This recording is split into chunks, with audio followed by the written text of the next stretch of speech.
Hello everyone, welcome to my channel Purnima star achiever. आज का हमारा टॉपिक है कोहल्स वर्ग का नैतिक विकास का सिद्धांत। ये एक ऐसा टॉपिक है जिससे हर साल सीटेट या टेट की परीक्षा में क्वेश्चन आते ही आते हैं।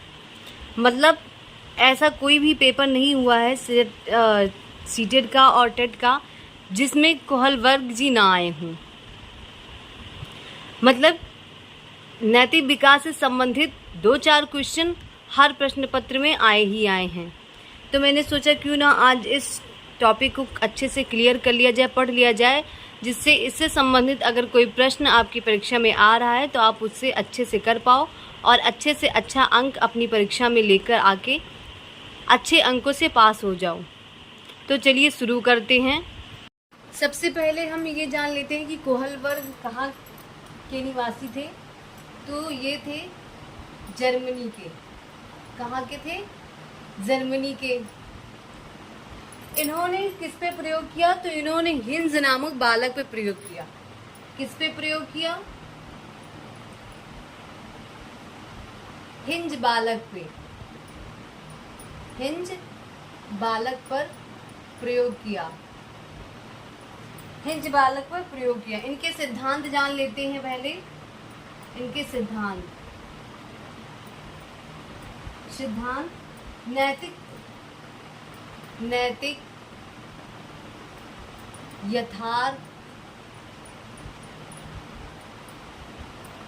नैतिक यथार्थवाद का सिद्धांत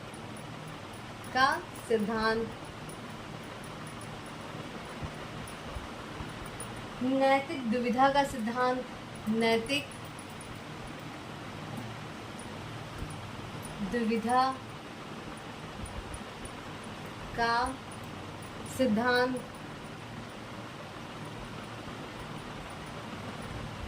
नैतिक तर्कड़ा का सिद्धांत। नैतिक तर्कड़ा का सिद्धांत। नैतिक तर्कड़ा का सिद्धांत और नैतिक कार्यवाही का सिद्धांत। नैतिक कार्यवाही का सिद्धांत।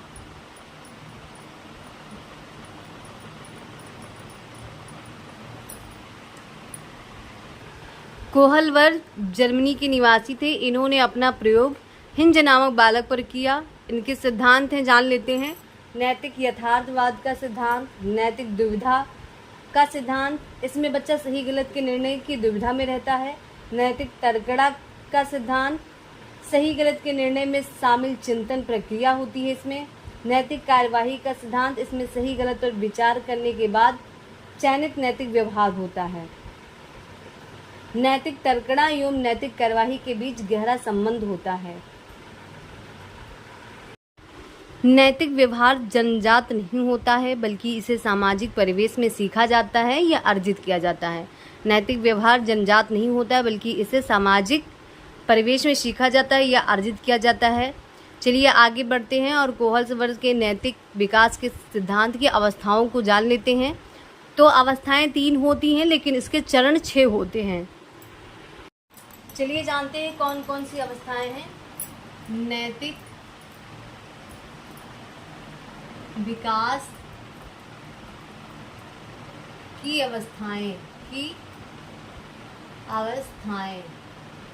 नैतिक विकास की अवस्थाएं। नैतिक विकास की अवस्थाएं। पहला है पूर्व नैतिक अवस्था। पहला है पूर्व नैतिक अवस्था। पूर्व नैतिक अवस्था 4 से 10 वर्ष। 4 से 10 वर्ष। फिर है, पहला है पूर्व नैतिक अवस्था, दूसरा है नैतिक अवस्था। दूसरा है नैतिक या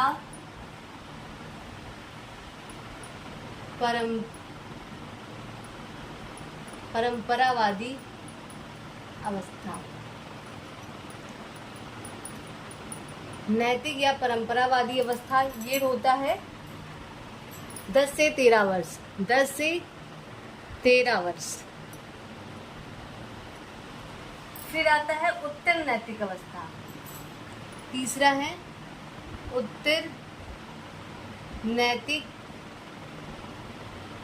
अवस्था। उत्तर नैतिक अवस्था ये होता 13 वर्ष से ऊपर, 13 वर्ष से ऊपर, 13 वर्ष से ऊपर। नैतिक विकास की अवस्थाएं, पहला है पूर्व नैतिक अवस्था, दूसरा है नैतिक अवस्था और तीसरा है उत्तर नैतिक अवस्था। ये 3 अवस्थाएं हैं, लेकिन इन तीनों के दो दो और भी अवस्थाएं हैं, मतलब तीनों को दो दो पार्ट में विभक्त किया गया है। इसलिए अवस्थाएं 3 हैं, लेकिन चरण पूछा जाए तो वो 6 हैं। अगर एग्जाम में यह आ जाए कि कोहल वर्ग के नैतिक विकास की अवस्थाएं कितनी हैं तो 3 हैं, लेकिन अगर चरण पूछ लिया जाए तो 6 चरण हैं। पहला है पूर्व नैतिक अवस्था। चलिए जानते हैं कि इसको 2 भागों में बांटा गया, वो कौन कौन सा है। पहला है आज्ञा व दंड, आज्ञा व दंड का प्रारंभ, आज्ञा व दंड का प्रारंभ। दूसरा है अहंकार की अवस्था, दूसरा अहंकार की अवस्था, अहंकार की अवस्था।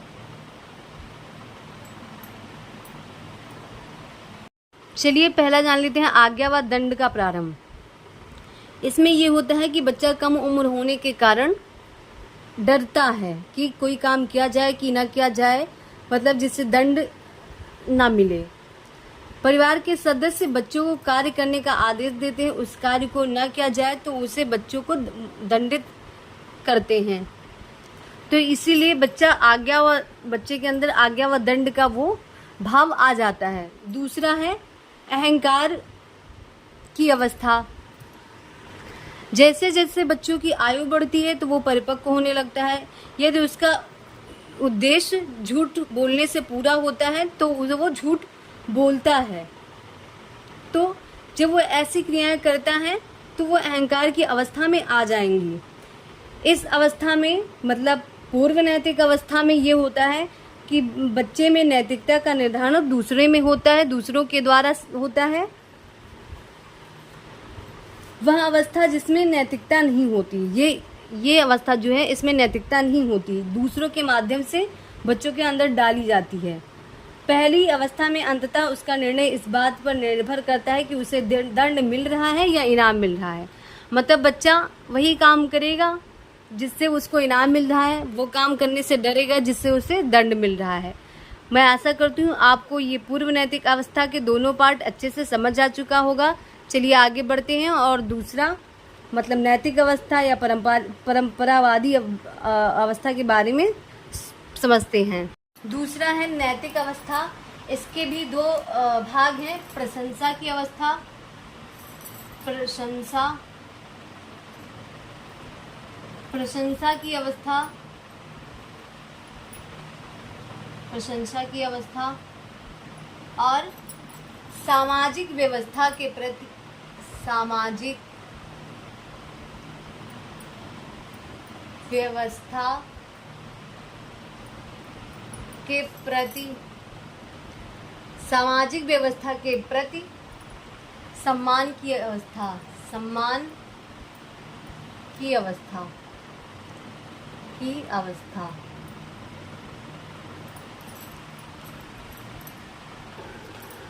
नैतिक अवस्था के 2 पार्ट है, प्रशंसा की अवस्था और दूसरा सामाजिक व्यवस्था के प्रति सम्मान की अवस्था। तो चलिए प्रशंसा की अवस्था में जान लेते हैं। इस अवस्था में बच्चा जो भी कार्य करता है वो दूसरे लोगों के द्वारा उसकी प्रशंसा करने के लिए करता है। मतलब बच्चा ऐसे ही काम करते हैं जिससे उसकी प्रशंसा हो, मतलब उसके घर में उसके मम्मी पापा भाई बहन या स्कूल में क्या कहते हैं टीचर लोग, सब लोग उसकी तारीफ करें, बच्चा वही काम करता है। दूसरी ओर समाज के सदस्य बच्चे से विशेष अपेक्षाएं करने लगते हैं तो समाज से उन्हें स्वीकृति मिलने लगती है। मतलब अगर मंदिर रोज जाओ तो तुम मेरे दुलारे बेटे बनोगे, तो बच्चा मंदिर रोज जाने लगता है। अगर तुम ऐसा काम करोगे तो तुम मेरे अच्छे बच्चे कहलाओगे, मेरे अच्छे स्टूडेंट कहलाओगे, तो बच्चा उस चीज़ को करने लगता है। मतलब प्रशंसा पाने के लिए अनुकरण करता है। इसमें बच्चा अपने नैतिकता का निर्धारण स्वयं करता है। चलिए दूसरा समझ लेते हैं, सामाजिक व्यवस्था के प्रति सम्मान की अवस्था। ये अवस्था नैतिक विकास की उप अवस्था अत्यंत महत्वपूर्ण मानी जाती है। कोहल वर्ग के अनुसार समाज के ज़्यादातर सदस्य नैतिक विकास की इस अवस्था तक पहुंच जाती है। इसमें कानून को ध्यान में रखकर आत्मनिर्भरता होती है कि मैं मंदिर तब जाऊंगा जब मेरा मन होगा। मतलब इसमें बच्चा अपने स्वेच्छा से कार्य करने लगता है कि मतलब जब मेरा मन होगा तब मैं काम करूंगा, जब मुझे करना होगा तब मैं करूंगा। मतलब ऐसी भावनाएं बच्चे के प्रति अंदर आ जाती है। मतलब इसमें बच्चा अपनी नैतिकता का निर्धारण स्वयं करने लगता है। चलिए आगे बढ़ते हैं और नैतिक विकास की तीसरी अवस्था के बारे में जानते हैं, जो है उत्तम नैतिक अवस्था।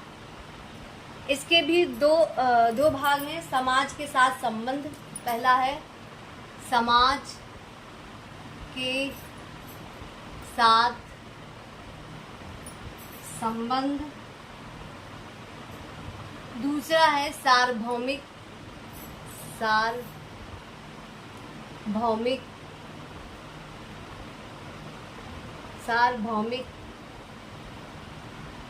संबंध।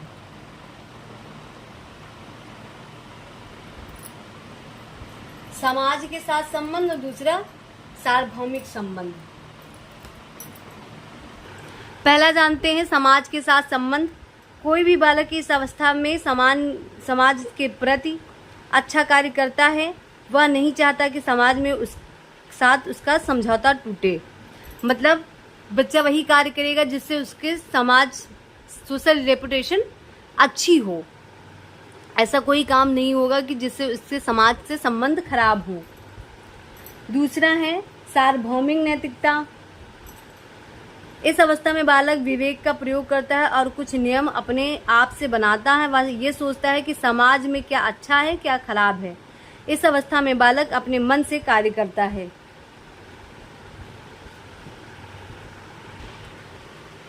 चलिए आगे बढ़ते हैं और कोहल वर्ग के सिद्धांत के कुछ बिंदु हैं जो मैं आप सभी को बता देती हूँ।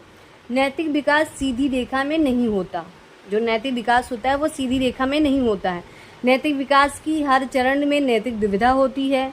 मतलब बच्चा दुविधा में फंसा ही रहता है, क्योंकि दो सबके उप अवस्थाएं हैं।